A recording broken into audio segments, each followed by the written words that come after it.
taking time out of your busy schedule to join us here. I'm touched and excited to see that so many people came to participate. I know that you all have many commitments, so again, thank you for taking time out of your day to be with us here today. I'm Jamie Sweet. I'm the principal of Ferguson Hall. I have a couple other people I'd like to introduce you to real quickly, and then we will head on with our presentation for today. First of all, here I have my assistant principal, Mr. Jonathan Webb. School counselor, Lindsay Damber. A couple people in the audience that are very important also. We have Mr. Paul Otten, our superintendent. Mr. George Karras, our Beaver Creek High School principal. Mrs. Laura Bailey, assistant principal here at the high school. Ellen Fife-Herrick, department chair for science and teacher extraordinaire. Lori Greenspan, she'll be responsible for keeping your children fed in the cafeteria, and she does a great job at that. Lisa Cron, who is prevention and intervention coordinator for the district, back there in the corner waving. And then two of Beaver Creek's finest, Officer Mark Brown and Officer Barry Wisecup. Officer Brown does some community relations. You will see him around the schools in the community. You probably already recognize his face. And Officer Wisecup is an SRO with the district. So I'm going to give them the mic for a minute.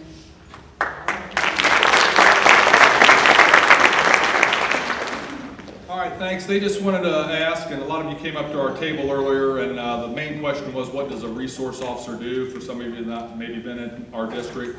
Just want to give you a quick overview. What the school resource position is basically is three parts: education, enforcement, and resource. We do different classes. We teach some lessons in health class with your students, with the government class, with Fourth Amendment. So we try to have that education component and build a connection with the students as well. Resource, obviously, if your student needs some help or services outside of school, we have a lot of connections that maybe aren't law enforcement related, but we can put you in touch with the right people that need. And then third, obviously, we are actual law enforcement officers for the city of Beaver Creek.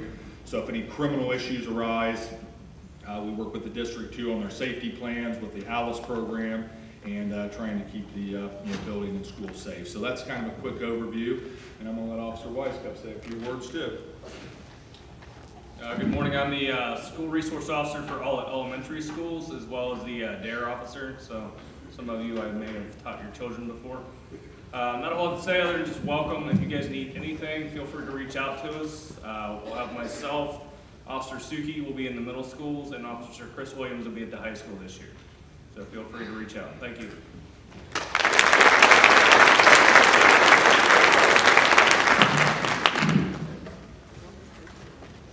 Too short.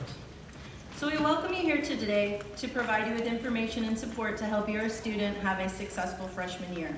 We understand that freshman year is a very transformational year, and we think that it is in our best interest to make that connection between home and school. Your involvement in your child's education is crucial and critical to their success. At Ferguson Hall, we provide a supportive transition from middle school, which helps students meet our high academic standards and prepares them to navigate real-world challenges while demonstrating excellent character. That is our mission for our school. That's our goal in everyday life, everything we do at the school. Our ultimate goal is to make sure that students are prepared for the challenge of high school and beyond through an education that's focused on more than just academics. At Ferguson Hall, we strive to help students grow and learn. It's social, emotional. It's being connected to the community. It's service. It's the whole child. Engaging them in something, making them feel a part of something. And let me tell you something. Ferguson Hall, I tell anyone who will listen to me, is the best school. I am fortunate to work with the best staff that anyone could ask for. Parents, students, the community, administrators. We are so fortunate to have this group of individuals. And I certainly hope that one day, very soon, your child will come home from school and say that very same thing. It's a really special place to be. We have an open door policy. We welcome your questions, concerns, all the rest, and we all just are in it because we really enjoy being with freshmen, and that certainly takes a special person to be able to do that. So to have a whole building full of people who love and care about your kids, I always say we will hold them accountable if they make some poor decisions, but we will certainly love them and help them grow and learn. Okay? As we work to ensure a successful freshman year, we recommend that you do 3 of the following things. The first is that lovely student handbook. We ask that you please review this with your child. It really does provide all of the rules and procedures which govern our school, okay? And it probably has a lot of questions or answers to the questions that you may have. Secondly, we ask you to please make sure that your child gets to school on time every day because it's so vital to their education. Okay, and thirdly, we encourage you to help them get involved in school activities. There is a plethora of activities to get involved with, no matter what your interests are. Okay? With that, I would like to pass the mic over to Ms. Danver, our school counselor.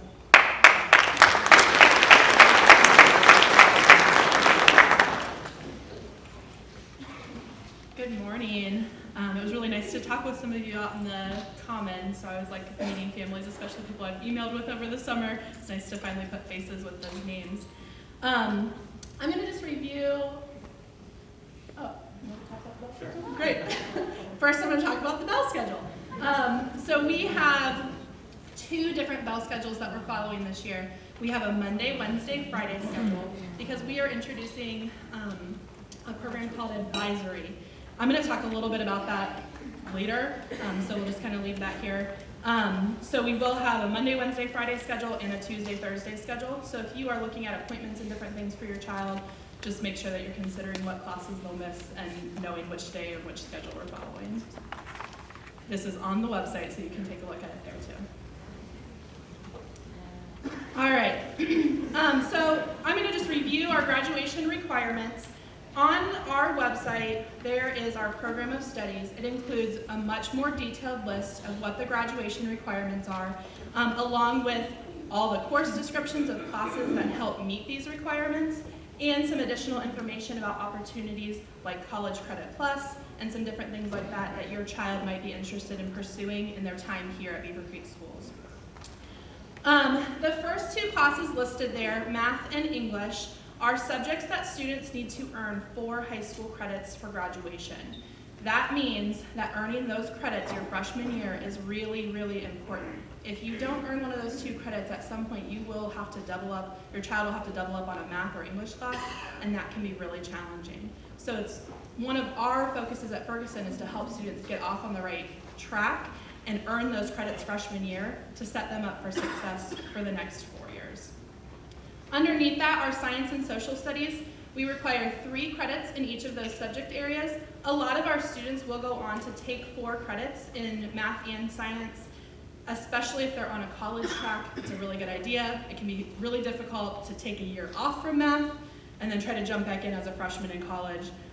So there are plenty of opportunities for them to continue beyond those 3 credits, but that is the minimum standard for graduation, are those 3 credits in science and social studies. Every student in the state of Ohio is also required to earn a half credit in health. A lot of our students are taking that their freshman year, so they'll have that done. They never have to take health again, and that graduation requirement is met. If your child's not taking health as a freshman, it's not a problem at all. They'll take it either 10th, 11th, or 12th grade and meet that requirement a later year of high school. The next one down is physical education. The state of Ohio does require a half credit of gym. Our gym classes per semester are only worth a quarter credit. So that means even though it says a half credit, that means you have to take a full year of gym. You also could meet this requirement through using the PE waiver. The PE waiver means that a student is going to complete 2 seasons of a sport, 2 years of marching band, or 2 years of Air Force Junior ROTC. And the state of Ohio did just approve that show choir will count. So that's usually my #1 complaint that I hear, and I can't do anything about it because it's a state thing, but so those of you who have been wanting that, you're all set now. The last one that's kind of a specific area that students need to earn credits in is a fine art credit. Fine art would be a traditional art class, a band class, a choir class, or we have 2 semester-long acting classes that also fulfill that requirement.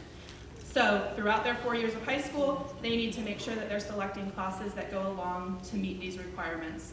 Counselors check and recheck and recheck and recheck that students are hitting these minimum standards, so it's not fully on your child to make sure that they're hitting these. The last one listed up there is elective credits. Elective credits are anything that go above and beyond the minimum standards that are listed above that. So if a student does go on to take a 4th science or social studies class, that credit will count as one of those 5 elective credits. If they're taking a world language class, which world language is not required for high school graduation, but it is strongly encouraged for students who are looking to be on a college track. Colleges and universities want to see a minimum of 2, and a lot of them would like to see 3 years of a world language on that child's transcript. But those world language credits do count in those 5 elective credits. Everybody pretty easily gets their elective credits, so it just kind of naturally happens within their scheduling throughout high school. The last requirement for graduation is that you meet the standards of state testing. If you follow the news at all about the Ohio State testing for our high school students, there's been a lot of changes and conversation happening over the summer. So we're working through some of that, and as soon as we have a really good, solid understanding and know what we need to do to help your child meet that requirement, we will be sending that information out to you guys.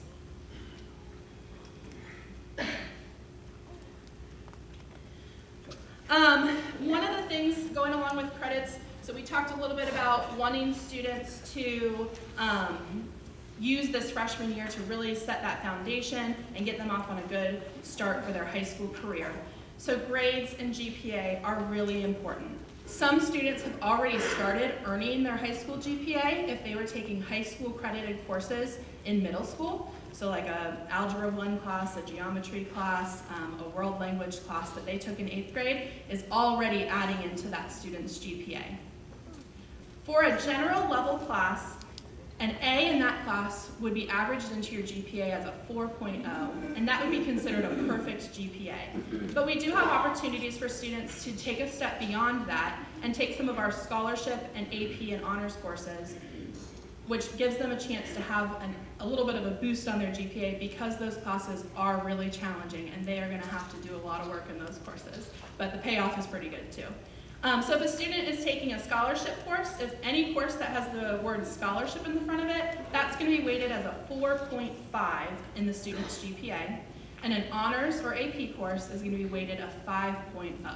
So that's kind of how that breaks down within their GPA. Grades and GPA are also really important for students who are involved in school extracurricular activities. So we have to meet those minimum eligibility standards. That means a student is passing 5 classes. Gym, because it's only a quarter credit, does not count as one of those 5 classes. So it has to be 5 full year or classes that are worth a full credit kind of classes. So, I might have just made this confusing. A semester class still counts as long as it's not PE, because PE is only a quarter credit. A semester class is typically worth a half credit. They also need to have a minimum of a 1.5 GPA. And this is determined by their most recent final quarter grades. So if a student is playing a fall sport, their eligibility is determined by their 4th quarter grades from 8th grade. And that's how it works kind of moving forward. Lastly, we do have some opportunities for our freshmen to earn exam exemptions. There are details in our student handbook about all the different criteria for that, but the exam exemptions are based on their grades, their attendance, and their discipline. So we are really encouraging students to aim for that B and higher range in their grades to earn that exam exemption. We also are looking at wanting students to be present at school. So Mrs. Sweet mentioned in her opening that being at school is such an important part of your freshman year. So being there, being present, learning in your classes, staying up to date on the things that are happening in there is the best way that you can help your child be successful in those classes. If they're not there to learn the content, it's going to make it just that much more challenging. So as a little added bonus, if they're there and they attend school regularly, they can work towards being able to exempt an exam. And then the final piece is discipline. We want our students to be respectful and responsible in our building, and as a way to help reward them for those positive behaviors that we want to see from them. That is included also in our exemption policy. Like I said, there's a description of that in our student handbook that really breaks down what the different levels and requirements are. So feel free to take a look at that and kind of review and maybe set some goals with your student related to those things. So that's kind of the academic side of my job in our building. Now I want to talk a little bit about our mental health and our support that we have for students in our building. I am the counselor for all 9th grade students, and I work at Ferguson every day, so I try to be as available to students as I can be. I'm always happy to talk through a problem that's going on, but we also have a lot of other support services there. Freshman year, as Mrs. Sweet mentioned, it's kind of a weird time for kids in their lives. It's part of why I love working with freshmen. I love a little bit of the awkwardness. I love that transition from am I a little kid or am I an adult, kind of trying to figure out some of those things. But it can be a really tough time for kids too. So some of the different support services that we do have a military family life counselor. I saw him a little bit ago, but I don't know if he's still in here. Out there. His name is Sean Barrett. He's wonderful. He's around all the time. He's in the hallways. He works most closely with our military families, but he will talk to any kid, and he's just an all-around, good support for our students to have. We also have a partnership with Family Solutions Center for some mental health therapy that happens at school. Appointments can be scheduled in our school building, so that can kind of cut down on some of the transportation issues that can come up, and help provide students with a safe space at school if they're really working through some personal things. If that's a concern, something that you would want to get connected with, you just have to make contact with me and we can get you started with that process. We also have a lot of school-based prevention and intervention services. I'm going to mention a few here. This is not an extensive list, but there are other things that I'm not going to mention today. So if there's something going on with your child, we want to help support them in any way that we can. So reach out, because I bet that we have something that will help support them both at school academically and personally with their own personal development. A couple things that we have, we work with a group called Peer Listening here at the high school. It's a group of juniors and seniors. They go through an application and a pretty intensive training to work with and mentor the younger students. So that is a program I've seen be really successful in our building. Sometimes students learn best from their peers, and you were kind of hand-picking the best of the best students who can kind of role model some of those skills for your 9th grade student. So that's a really positive thing that we have. We also have a social worker who's going to be working in our building this year, providing some academic and personal supports on a more individual basis. So that will be a nice service for our families.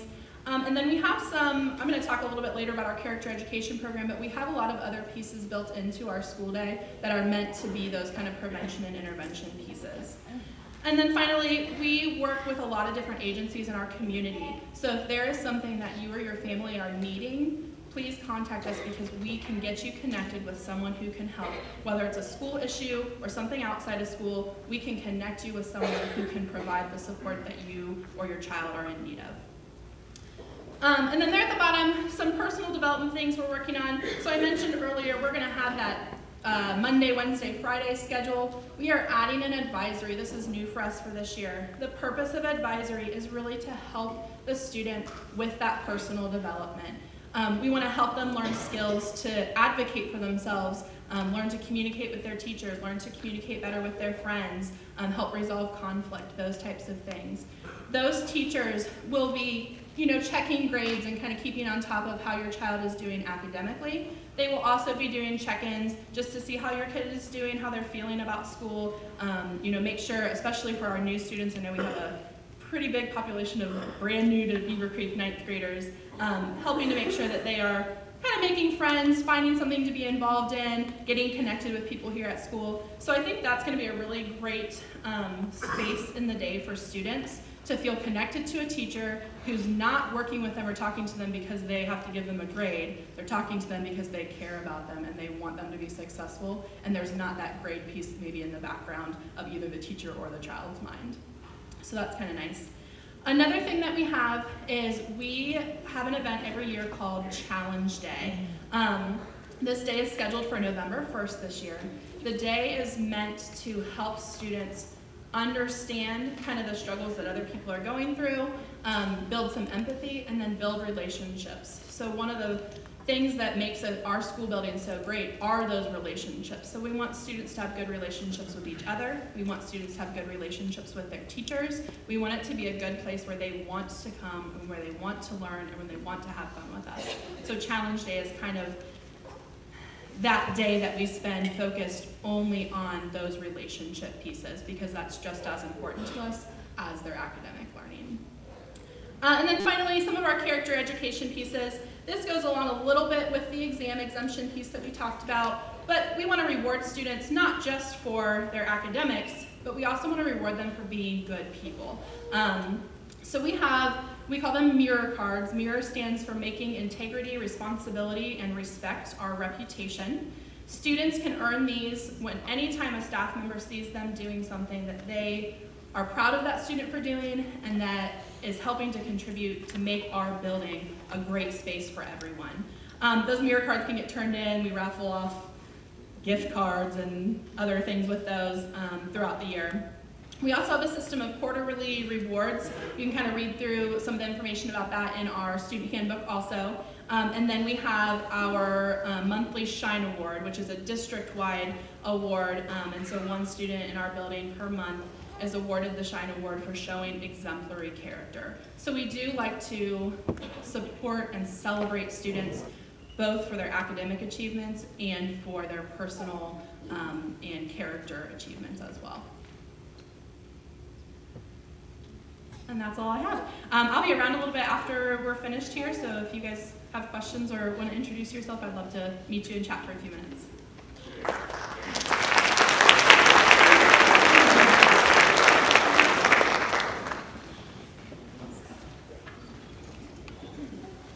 I didn't mean to be rude, sorry, I had to go take care of something. So as you go home this evening, I'm sure, to take a look at that student handbook, these are some of the areas that I wondered if you would please highlight with your student, okay? These are the things that we take especially seriously or help your student make good choices in. So the first area, of course, is dress code. We try and present a professional learning environment. We do make every attempt to treat it uniformly. I do not think that we're extremely harsh on dress code, but we do have some limitations. We do like students to be covered up and dressed what we deem appropriately, you know, with the flavor that's on their shirts and all that good stuff. One thing that everyone makes fun of me, especially the two of the individuals up here on stage with me, is hats and hoods are not permitted to be worn in the building. And so if your student comes home and says, "Mrs. Sweet got me for my hood today," I really just say, "Hey buddy, please take that hood down, you know, so I can see who you are." That's about how I handle it, but if I have to do it too many times, then we'll have a conversation and probably call you home or call you at home. But that's about as deep as it gets. So if you could take a little look at that section, it'd be great.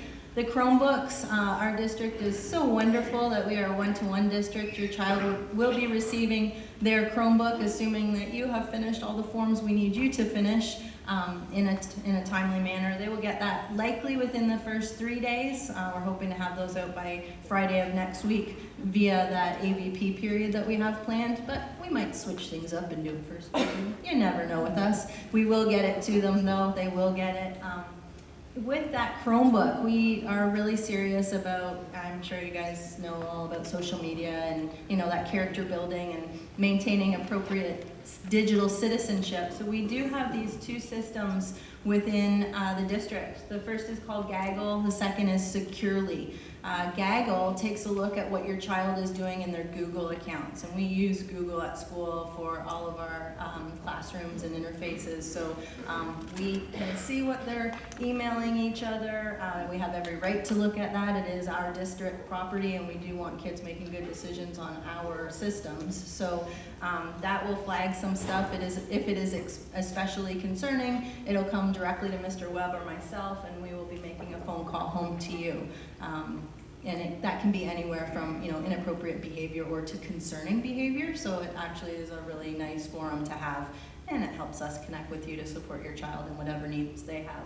The securely is about the whole internet. Now, mind you, I'm not a tech person, if you can tell by the way I'm speaking, but I do understand this too, and I do know that this rises a lot. So if your child tries to look up something inappropriate on our technology, then that too will be flagged, and we'll be getting a little alert down in the main office, and again, speaking to a child. So just wanted you to know that those things are in place, so you're not shocked if you ever get a call. Sometimes, again, it's as simple as your kid used profanity in an email, and we just ask them to refrain from doing so in the future. But it helps me get to talk to you guys, and I don't mind it at all.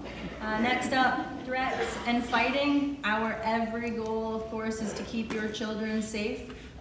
And sometimes, unfortunately, that's from themselves as much as from each other. So we don't tolerate threats or fights. We take them very seriously. We'll work with that as we need to through the main office, and again, including you on some of that. But you'll see some of those policies in that handbook. Drugs, alcohol, and vaping. Again, no, we don't tolerate that stuff. Vaping, as I'm sure you all know, has become especially big problem over the last year and a half. It's in our schools. We know it's in our schools. I hope you guys know it's in our schools. We're trying to get it out of our schools. So we will work really hard this year. We worked to include an educational component to go with that. Before it was just like, okay, you brought something to school, it's discipline. That's not really helping to build, relationships or helping to support a child. No, we do not want them to do it. We don't welcome it, but we will want to work with them and do some lifelong lessons with that. And so we may include you on some of that too, so that you could help support us at home, okay? And the very last one is cell phones. We are a one-to-one district, so cell phones are not permitted in the classroom unless it is at the teacher's discretion. Sometimes they'll use it for educational purposes, but your child can use it, in the hallways, in the cafeteria, bless you, in the morning before school. A lot of kids like to walk class to class listening to music. We do ask that they just have one earbud in so that they could hear us at all times if an announcement was made or there was an emergency or even somebody was saying hello to them, because that's a lot about character too. I really like a return hello when I say hi. So, or if I'm yelling at them about their hood and they have their headphones on underneath, that makes it especially challenging for me. So anyway, those are the things that we look to. I know that we are in this new wave of technology and that you will need to stay in touch with your kids at some point, but please don't expect a immediate text response because teachers don't like that very much. We really like to try and keep those cell phones away, out of sight in the classroom. Again, that building character, that being respectful of what the teacher is trying to do in their lessons and, the odd time what Mrs. Sweet's trying to say. So that's where we stand on cell phones. Mr. Webb has been incredibly, I like to say I helped a little bit, but not very much. He came up with this great idea that I just loved, and cell phones, if they are continually used inappropriately, we are going to institute a cell phone detention. So instead of your child getting a detention if it becomes an issue, that cell phone's getting a detention. And we find that kind of entertaining, and we really like it. So we will, ask you guys to support us on that. If we ask a student, if 5 times in a row they're in math class, not paying attention, supposedly using their phone as a calculator, of course, or texting mom because she has to pick them up after school. But if we have to take that, then we will take it. We have purchased a lovely, very well insulated, padded box to place said cell phone in. We do not want to get onto your child's cell phone. I don't want to see what they have on there. They can power that baby down by themselves. We'll put it in the box and it gets the detention. So I'm hoping we'll get our point across. So if you want to read more about that, I just kind of said yes, great. So anyway, if you want to read more about those things, that's where to find it, and we will be having the same conversation with your students too via, announcements, get-togethers, and even online. So that's what we plan for you. When I was out in the corridor earlier, Lisa Cron said to me and asked me if I would please make an announcement. I'm not sure if Lindsay did this already, and if she did, I'm sorry for the second announcement. But if anyone in this room is or knows of someone who is displaced due to the tornado, that is not living in their home and needs some additional assistance, would you please reach out to her? Again, her name is Lisa Cron, C-R-O-N, and she is just wonderful, and she'll help you, or those friends or family that you have that are in need, okay? So that is it.